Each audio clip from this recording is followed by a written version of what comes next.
The news today is disturbing that Prince Andrew is almost certainly going to be out of his Windsor home by October, as the King has now got rid of the 10-man private security team that he had hitherto been paying for.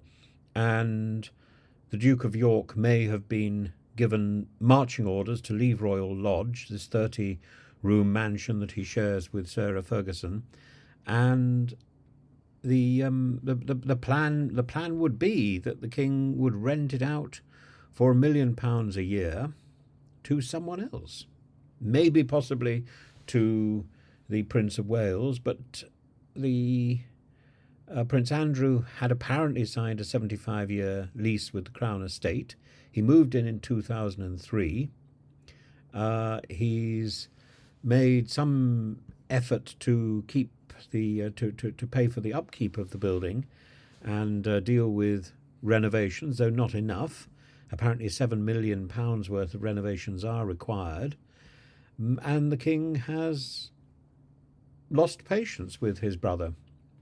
And he's been paying for private guards at the mansion since Andrew's own security was removed in 2022 in response to the Jeffrey Epstein scandal.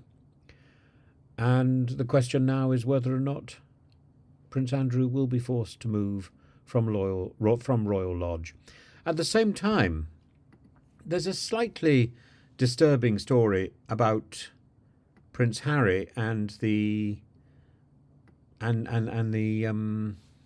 tour which is going on in Colombia, and it's all to do with a 2014 tour by the King, almost 10 years ago, and the then mayor of the Colombian port city of Cartagena asked for a controversial plaque unveiled a week before by Prince Charles to be removed. And the plaque was a memorial to a British naval officer and his troops who'd laid siege to the city in 1741 in an attempt to take it from the Spanish, who ruled it at the time. And the King unveiled the plaque at the time of his visit to the city. There was no mention of the Spanish losses, of course, and the plaque was then later damaged by a local protester. And the question really was whether or not Prince Harry would use the opportunity to address the British royal family's involvement in the colonial slave trade, and whether or not he would apologise. So far, I don't think he's done anything. And this is one of the problems of going it alone, that Prince Harry is in part his own person, but in part he's also a member of this very visible family, and he carries with him those links. He cannot avoid responsibility for his family, and the family cannot, I think, avoid responsibility for him. They are tied together.